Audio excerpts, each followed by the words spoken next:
Salut Polly, comment ça va? Non, non, non, non, c'est bon, tout va bien. Dis, voilà, je démissionne.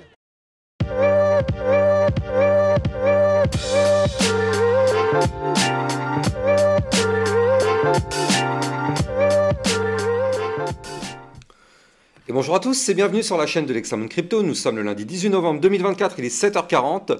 On va faire un point en ce début de semaine, bien évidemment, sur les news. On va regarder le calendrier macroéconomique de la semaine. On va regarder bien évidemment le Bitcoin, où est-ce qu'il a clôturé en vue hebdomadaire. Ça s'est passé hier soir. On va regarder quelles sont les prochaines targets et quels sont les cryptos à surveiller. Allez, on s'installe confortablement, gros programme. Et on démarre directement avec le calendrier macroéconomique de la semaine. Alors, on va voir que lundi, mardi, on n'aura rien. Par contre, à partir de mercredi, on aura à 16h30 le stock de pétrole brut. Et à partir de jeudi 21 novembre, on aura les inscriptions hebdo au chômage, l'indice manufacturier Fed de Philadelphie, la vente de logements existants et surtout, vendredi, on aura les indices PMI qui seront effectivement des indices qui sont pris en compte pour le calcul de l'inflation. Donc effectivement, plutôt une semaine tranquille, à part vers la fin de semaine où il risque d'y avoir quand même des informations intéressantes qu'il va falloir bien évidemment surveiller. Du côté des indicateurs, alors effectivement, très dangereux, soyons extrêmement prudents. On a un Crypto Fear and Greed Index, donc un indicateur de peur et de cupidité, qui était à 90 hier, on est actuellement à 83, donc prudence. Vous le savez, quand en général on est dans cette zone-là, dans le vert, c'est rarement bon signe. En général, voilà, quand on est dans le vert, c'est pour retourner dans le rouge. Donc bon, c'est sûr que là, on est quand même très haut. On va voir si effectivement ça va faire chuter les cours ou pas. Mais c'est vrai que du côté du Fear and Greed Index, prudence. Prudence. Alors, du côté des indicateurs techniques, du côté de la map de liquidité, effectivement, on est toujours bloqué. En fait, on a des pics à venir chercher ici à partir des 93 000 $. Ça commence à 93 300. On a des pointes à 95,5, voire même ici à 100 000 $. Et oui, on sait, parce que si on pète les 95, les 100 000 $, ce sera notre prochaine zone à aller chercher. En tout cas, pour l'instant, on est dans le no man's land ici, donc on n'a pas encore été chercher les liquidités au nord. On va peut-être y aller, on va voir ensemble dans cette vidéo que potentiellement il y a quelque chose d'intéressant qui se met en place. Et du côté effectivement du ratio long short, bon, alors là, on est actuellement sur un ratio qui est plutôt proche de l'équilibre entre les shorts à 51 et les longs à 48. Donc bon, pour l'instant, c'est plutôt du kiff-kiff. Allez, on va regarder les news sur l'environnement crypto-monnaie, bien évidemment. Donc pour ça, on va sur mon Twitter. Vous savez, c'est sur mon Twitter que vous allez retrouver toutes les news, toutes les actualités et tout ce qu'il faut savoir sur l'environnement crypto-monnaie. On a donc les détentions de Bitcoin des principales sociétés de mining codées en bourse. Donc du côté du Mara, 27 000 Bitcoin, du côté du Riot Patriot, 10 928 Bitcoin. Enfin, il y a quand même des grosses quantités de Bitcoin qui sont détenues par justement ces sociétés de mining. Crypto-détente qui nous pousse qu'il y a 2 ans, le président du Salvador, donc Nayib Bukele, qui disait qu'il achète un Bitcoin par jour. Donc c'était à partir du 17 novembre 2022. Et quand on sait aujourd'hui le prix du Bitcoin, clairement, il a eu une très bonne idée de faire ça. En tout cas, voilà, c'était il y a quand même 2 ans. Bon, j'allais dire jour pour jour, mais c'était hier jour pour jour. Donc effectivement, ouais, c'était peut-être le meilleur coup de poker qu'il fallait tenter à ce moment-là. Et lui, il l'a fait. Donc pour le coup, franchement, il a été un peu visionnaire pour le coup. Dans le club LexaRocket hier, on avait vu la crypto Kaspa et la crypto True. On avait vu aussi la crypto Gala dans le club LexaRocket et on avait aussi surtout vu la crypto LTO qui nous a poussé un plus 40%, on va regarder ça après. Bref, n'oubliez pas que dans le club LexaRocket, vous allez recevoir des vidéos concernant des potentielles crypto-pépites, ainsi que des vidéos régulières de suivi de vos crypto-monnaies, le Kaspa, le Gala, le Tao, le Jasmy, le Runder, le Fetch, bref, toutes vos crypto-monnaies sont analysées régulièrement dans le club LexaRocket, n'hésitez pas, vous avez bien sûr le lien en description de cette vidéo. On a donc effectivement le King Junju qui effectivement estime que le Bitcoin pourrait atteindre sur ce cycle de marché les 135 000 $. Alors moi, je ne sais pas si vous l'avez vu, justement, si vous restez jusqu'à la fin de la vidéo que vous êtes en train de regarder actuellement, vous allez voir qu'à la fin, il y a une miniature qui apparaît, et justement, c'est ma target potentielle du bull run, et moi, vous allez voir que ma target potentielle se trouve à 131 000. Donc ça match plutôt bien avec effectivement ce qui est dit, donc je me dis que je suis peut-être pas trop loin de la réalité. Enfin bon, on verra bien en tout cas ce qui va être fait. Après, on est peut-être tous à côté de la plaque, bien évidemment, mais bon. Alors, on avait vu aussi dans le club LexaRocket la crypto Kava et la crypto Data. Je vous avais mis des petites alertes sur le Bitcoin hier et donc Crypto Dilettante qui nous pousse qu'il y a eu un nouveau record pour le Solana avec le volume hebdomadaire des DEX, donc vous savez les échanges décentralisés, sur la blockchain qui dépasse pour la première fois les 40 milliards de dollars. C'est désormais supérieur au volume combiné d'Ethereum et de tous ces Layer 2, donc c'est quand même assez incroyable la puissance qu'a Solana en ce moment. Et d'ailleurs c'est pour ça qu'il continue de monter, hein. On n'est pas très loin de l'ATH, on va regarder ça aussi en fin de vidéo.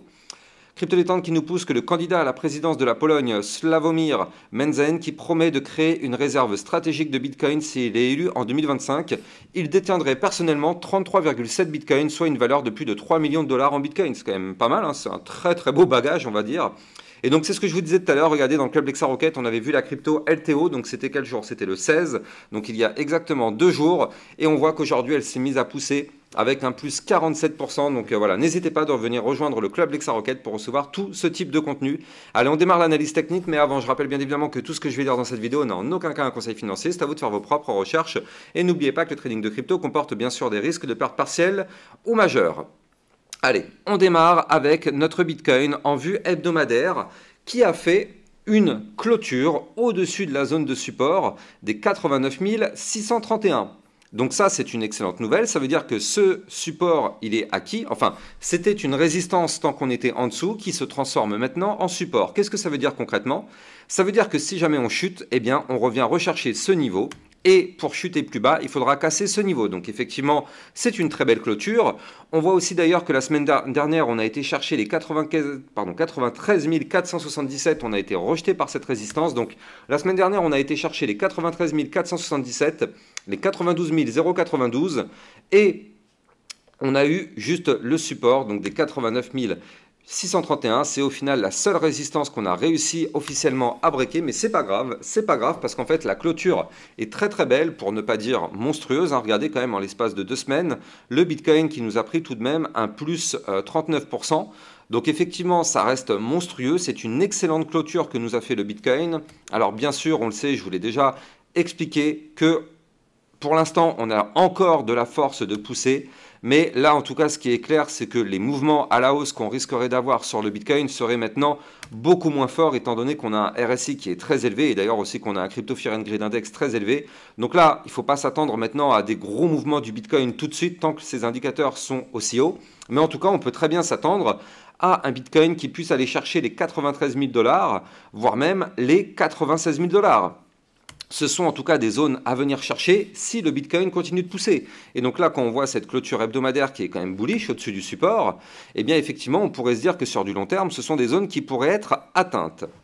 Maintenant, si on regarde bien ce qui s'est passé hier, regardez ça, hier, on a eu une petite frayeur quand même, hein, on va pas se mentir, on a eu une petite frayeur parce que regardez, on est dans un range, il ne faut pas l'oublier, on est dans un range depuis maintenant mardi au final, mardi 12 novembre, on est dans un range depuis cette date-là.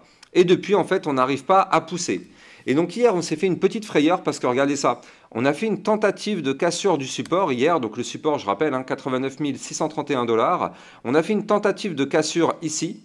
Heureusement que ça n'a pas été validé. Parce que d'ailleurs, si ça avait été validé, malheureusement, on aurait chuté beaucoup plus bas. D'ailleurs, je crois que je vous avais mis une alerte hier soir sur Twitter pour vous prévenir quand même qu'il fallait se méfier. On ne sait jamais, de mémoire. Voilà, c'était là. Je vous avais prévenu, Bitcoin qui tente de break le support des 89 631. Regardez, on était ici juste en dessous du support. Donc heureusement qu'il y a toujours des clôtures. Regardez, moi quand je vous ai mis mon alerte, il restait 2h16 minutes. Donc il n'y avait pas de clôture. Donc heureusement qu'il y a ces histoires de clôture qui nous permettent justement de tenir ou pas. Même si on était en dessous, au final, on n'a pas clôturé en dessous, donc invalidation.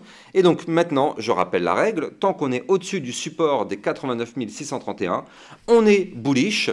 Et l'idée, c'est d'aller chercher maintenant ce haut du range à 91 850 $. Et je rappelle que ce niveau clé doit être pété pour aller chercher des points plus hauts. Et donc là, du côté du Bitcoin, ce qu'il faut noter, c'est qu'on est en train de former une tasse avec une anse sur le côté. Donc si on arrive à péter ce haut de range, alors effectivement, on pourrait retourner chercher les 93 477 $.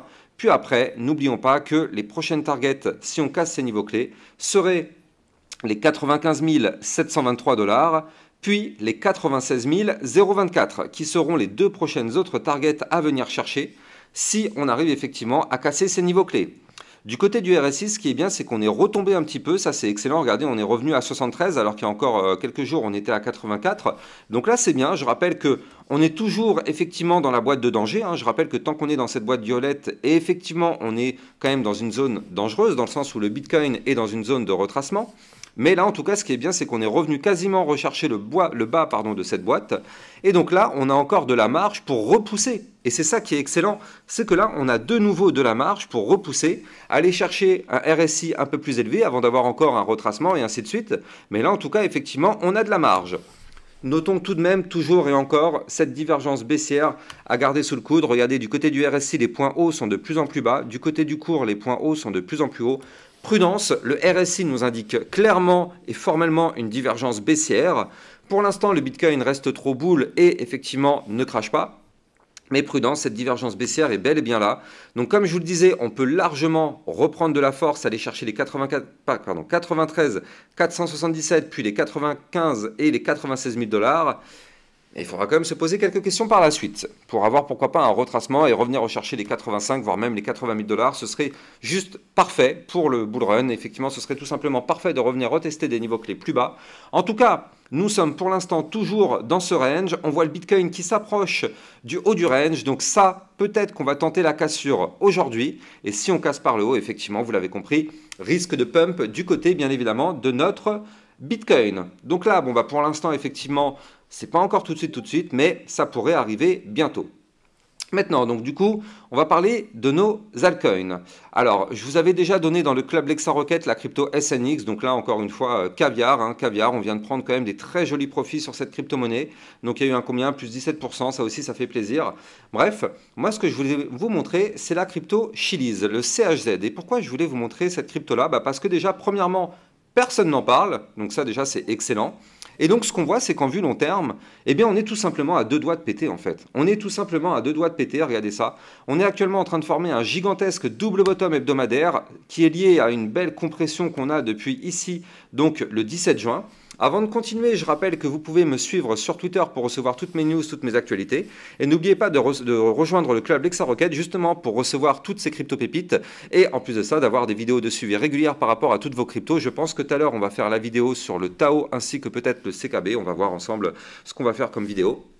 Et donc là, du coup, ça se passe en description de cette vidéo pour avoir le lien justement pour rejoindre tout ça. Donc là, du côté de la crypto Chiliz, en vue long terme, on est peut-être à 2 doigts de reprendre de la force. Donc là, le niveau clé qu'il faut péter, on n'a pas le choix, c'est ici. Il est là, 0,07696. Ça, c'est de la vue long terme. Alors, ça peut prendre plus ou moins de temps. Vous l'avez compris, chaque bougie correspond à une semaine. En tout cas, si on arrive à péter ce niveau clé, ce qui est bien, c'est qu'on pourrait aller rechercher des points beaucoup plus hauts. La target théorique, elle est à 0,10336. Et quand on voit les bandes de Bollinger qui sont ultra resserrées derrière, vous le savez, en général, c'est assez explosif comme configuration. On pourrait relativement rapidement revenir chercher des résistances à, ici, 0,14315 ou encore, pourquoi pas, les 0,16691, ce qui pourrait nous former un plus combien? Peut-être un plus 100% dans les prochains jours, prochaines semaines sur la crypto CHZ. Ça, en tout cas, ça passera bien évidemment par la cassure du niveau clé que je vous ai donné. On va surveiller bien évidemment cette crypto-monnaie de très très près parce que ça peut être une crypto-pépite très bientôt. Et justement, en parlant de crypto-pépite, j'ai peut-être une très belle surprise à vous proposer. Ça va se passer aujourd'hui. Donc abonnez-vous parce que franchement, ça va être la vidéo caviar que tout le monde attend. Donc ouais, rendez-vous aujourd'hui, je sais pas, ça va peut-être se passer à 17 h. Je ne veux pas trop donner d'indices, mais ça va sûrement se passer vers ces heures-là. Vers 17 h, 17h30, grosse vidéo caviar. Donc n'hésitez pas à rester bien abonné parce que clairement, il y a du très très lourd. Il y a des énormes cryptos à surveiller. Bref, rendez-vous vers 17-17h30 aujourd'hui pour du très très lourd. Solana qui continue d'exploser, vous le voyez. Le Solana, il a validé de toute façon un gigantesque double bottom weekly. Donc on savait, on l'avait largement anticipé sur ma chaîne YouTube parce que le Solana, je voulais analyser tous les jours pendant peut-être 3 mois. Et donc je vous avais dit que si on pétait déjà les 191, c'était décollage de la fusée. On a pété les 191, la fusée a décollé. Là, on a été chercher la résistance des 230 $. On a réussi à la péter la semaine dernière. Maintenant, notre target, elle est où? Eh bien, notre target, maintenant, c'est l'ATH.